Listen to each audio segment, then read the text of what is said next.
There are about 270 to 310 million guns in the United States. Taking safety precautions is very important when handling a firearm or gun. After doing research, I found that in 2010, nearly 606 people lost their lives due to unintentional or accidental shootings. Today, I'm going to go over proper firearm safety procedures. How does one handle a firearm properly? How does one carry a firearm properly? And how does one properly store a firearm? There are a few rules for safety when handling a firearm or this deadly weapon. For instance, when someone is handing a gun to someone else, one must follow these simple steps. The number one rule to handling a firearm is always to keep the weapon aimed in a safe direction so that if it was to discharge, there would be no accidental or unintentional shooting.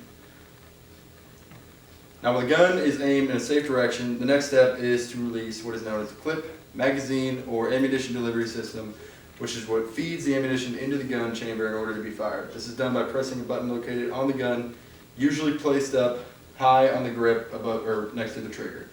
So once the clip is free from the gun, the slide needs to be pulled back and locked into the lock position using the slide catch mechanism on the gun, which is located just under the slide. Once the slide is locked back, next step is to check to make sure there isn't unwanted ammunition in the chamber as to be ready to be fired. Do this by visually and physically checking the chamber to make sure there's no brass. After completing this step in order, be handed off, or it can be handed off safely to the other person, still being treated as if it were a loaded gun, which usually means aiming it at the ground.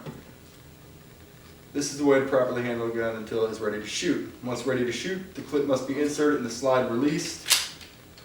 Once completed, the gun must still be aimed in a safe direction until the target is acquired. Handling a firearm safely is just as important as storing a firearm safely. It is important to store a firearm properly. There are numerous different ways and methods to do so. To start with, storage ranges from a simple, cheap method such as cable lock all the way to something a lot more expensive such as a gun safe. Bottom line is if one does not own a gun safe or box, then investing in a cable lock is very important. The reason for storing a gun properly is to prevent theft of the firearm or someone who is inexperienced from hurting themselves or others, whether it be your kids or a stranger. This is where the cable lock comes into play. So to begin with, cable locks work by disabling the ability to load a magazine or ammunition feeding device into the firearm. It also takes away the ability to close the slide. This means that even if someone were to manually insert a bullet into the chamber, the firing pin wouldn't be able to connect, thus preventing the gun from discharging. While this is a great and cheap way to make the gun safe, it doesn't make it theft-proof. There are numerous different gun storage options, from hidden drawers to 800-pound fireproof steel containment units that can hold up to 24 or more guns. It is all based on personal preference and how many firearms one has in their arsenal. Almost all gun safes have a locking mechanism of some sort in order to keep intruders out. Storing a gun is a responsible and safe procedure to follow, but people usually buy a gun for a reason, whether it be for protection, target practice, or sporting. Today I will focus on the protection part of having a gun. When people purchase a gun for use as protection, they're usually involved in the practice of carrying. In other words, when it comes to carrying a firearm with you in your everyday routine, there are two ways of going about it. There's open carry and concealed carry. Open carry is the practice of carrying a weapon openly in public, to where people can see it. It's practice that doesn't involve a permit, unlike the practice of concealed carry. Concealed carry is carrying a gun in public, but concealed to where no one can see it.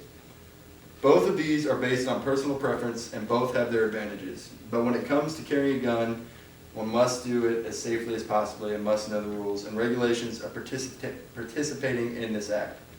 Carrying a gun safely would simply require a person to know the basic safety rules of handling a gun properly, which we already discussed, and knowing when to draw their weapon and when not to. Same goes with concealment. Also, when carrying a gun, one must respect and understand the laws as they differ from state to state. Guns can be dangerous weapons or tools and should be handled safely. I have discussed how to handle a firearm properly, store them properly, and carry them properly. And there are a few incidents where people don't handle them properly and end up injuring or killing themselves or others. There's a large amount of guns owned by American citizens. Let's be safe. You did well. You did do well. That was good. Proud of you. Now it's pissed the whole time I was talking. Yeah, I know. It might, Tyler, it might.